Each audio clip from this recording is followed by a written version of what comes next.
Live from Fargo and serving you on TV, online, and on the go. This is Valley News Live at 6. Classes that we would average 4 to 5 students in are now averaging 8 to 10, and that's kind of the national average. With average class sizes doubling, a local firearms store and shooting range is adding instruction times because of the high demand for training. Thanks for joining us tonight. Bill's Gun Shop and Range just opened in Fargo in October, and it's already a bustling place. And in the wake of incidents like the San Bernardino terror attacks, people are arming themselves in droves. Valley News Team's Bradford Eric talks with the store owner about this latest rush to stock up. Yeah, you know, there's been a definite increase in the last 3 weeks. Obviously, it's based off of San Bernardino. The American people have finally thought, Jesus, these terrorists, they really are in bed in our society. They're in our cities. They're in my neighborhood. 20,000 square feet of sporting rifles, handguns, instruction areas, and a shooting range. The Fargo store is the 4th one to open in the Bill's Gun Shop and Range franchise. If I look at the other stores I've had for 10, 15 years that have been operational, we have definitely filled our classes. We've added additional classes. John Munson is the franchise owner. He says there's definitely been an increase in people asking questions, signing up for classes and sales. But it's not exactly the type of business Munson enjoys. I would rather have the country be safe and not have a big major push for gun control. And people come in and take their time to buy firearms, get educated. It's not the gun. It's the person and the frame of mind and what their intentions are. Dan Inserti was signing up for a concealed carry course at the shop. I just don't want to get caught in a maelstrom and just be defenseless. But he says there's a lot of miseducation about guns out there too, mostly that guns don't kill people. You could lay the gun down on a shelf, it isn't going to do anything. But it's still a gun.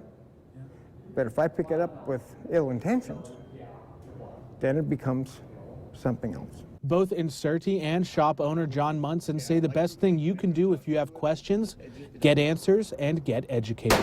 Bradford Eric, Valley News Live. The North Dakota Bureau of Criminal Investigation handles concealed carry permits for North Dakota. We reached out to the Clay County Sheriff's Office to find out how heavy its permit load has become. They did not return our calls. The Centers for Disease Control and Prevention announced it's investigating a new outbreak of E. coli connected to Chipotle. And this time, North Dakota is on the list. Right now, the CDC doesn't know if the more recent cases are tied to the larger outbreak that began in October. Chipotle announced it would revise its standards after reports of illnesses. Some of the changes include high-resolution testing of ingredients and enhanced food safety training for team members. These are important weather days, from last-minute shopping to holiday travel. Every forecast is important. Let's find out what tonight's going to be like. Hutch? Well, if you're out and about running around tonight, we do have a few flakes of snow showing up on the radar in the eastern third of North Dakota, heading into the Red River Valley, mainly north of Interstate 94. So points north of Fargo toward Grand Forks and Pembina will be seeing a chance of some light snow. This will move into northwestern portions of Minnesota. That snow right now moving in on Grafton. We also see some moving in through the Findlay area. A winter storm watch is in effect for the Highway 2 corridor of northeast North Dakota. Not for these flakes, but some more that will be developing for this evening. More of that gray, soupy, hazy, drizzly condition. But by morning, a storm system will be moving in. I'll have hour-by-hour details on the path of the snow and what you can expect as we head toward the Christmas holiday for your travel plans here in a moment. It's all important. It is. All right, thanks. The Castleton Fire Chief estimates anywhere from $20,000 to $25,000 in damage to an apartment after a fire this afternoon. The fire chief says flames and smoke were seen coming from a window when first responders arrived on scene, but before long the fire crews had the fire out. The damage was contained to just one apartment, but the entire 18-unit complex was ventilated to clear out light smoke throughout the building. The fire chief says that the person living in the apartment has been gone for several days and was not home at the time of the fire. The cause is undetermined. The investigation continues. On North Fargo, mom is being treated for burns to her face and hands. This morning, she was one of 9 people that escaped their twin home after fire broke out in the basement. The family had guests staying with them and told us that the cause could have been a heater. The damage is estimated at around $70,000. Fire deaths spiked during the holiday season. That's according to experts who are urging you to use common sense and be careful. In the past week, 4 people have died from fires in Minnesota, and experts say more dangerous weeks are to come. If If you're cooking, don't leave your house. Be careful with candles and don't heat your house with your oven. The number one thing that we see this time of year is candles. You know, people are burning candles. It's nice to have that kind of ambiance and the smell of a burning candle. But you know what? Candles, that open flame, I mean, catches on curtains, catches on decorations. The Red Cross offers free alarms for people who don't have them and says they will even install them for you. A family is honoring a loved one who was murdered even as the search for his killer and killers continue. Tom Bierson was an NDSU freshman who went missing and was found dead in September of last year. The Bierson family is hosting Hoopin' for Tommy B Night in early January. This is in Sartell, Minnesota. It'll be held during the Sartell varsity boys basketball game. Sartell plays Alexandrian at halftime. A basketball performance team made up of boys and girls ages 5 to 12 will perform. Basketball was Bierson's favorite sport. The family is asking people to wear a neon green shirt so they can have what they call a green out. Meanwhile, Moorhead investigators say that they're adding a new investigator to the Bierson murder case. Fargo police are asking for help in locating a vehicle involved in a package theft. The driver of this vehicle was seen on December 11th stealing 2 packages from the doorstep of a home located in the 1200 block on 8th Street South. The vehicle is described as an older model Chevy Blazer with Minnesota plates, and it appears to have damaged 2 or missing pieces from the rear bumper corners.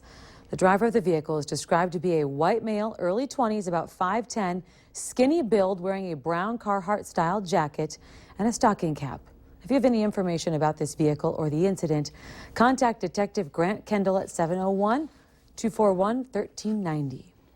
4 drivers were arrested during an alcohol saturation by the North Dakota Highway Patrol Friday and Saturday in Stutzman and Barnes counties. 3 were arrested for driving under the influence, 1 for driving under suspension. Additional charges included possession of a controlled substance and an open container of alcohol. 62 citations and 40 warnings were issued. Keep in mind that agencies across North Dakota and Minnesota say that they'll have extra patrols through the holidays to try and deter people from driving while under the influence. A man and woman are facing charges after a high-speed chase and foot pursuit in Grand Forks early this morning. The driver in that chase, 23-year-old Mary Walls, is facing numerous charges, including DUI and reckless endangerment. Passenger 28-year-old Craig Parkhurst is facing fleeing charges. Police say they attempted a traffic stop on the vehicle, which then took off, going very fast. Both the suspect vehicle and the officer's patrol car slid off an icy gravel road west of Grand Forks. Police say Walls and Parkhurst then ran, and a K-9 team tracked down both of them, and they were treated at the hospital for exposure. A Minnesota teacher is taking legal action after he was seriously injured trying to break up a fight between students. John Ekblad plans to file a lawsuit against the St. Paul Public School District, claiming it failed to provide a safe workplace. Ekblad says he suffered a traumatic brain injury and concussion after intervening in the fight between 2 students in the cafeteria in early December. One of the students, a 16-year-old, has pleaded guilty to assault. You can still expect long lines at the post office as people mail out holiday cards and packages.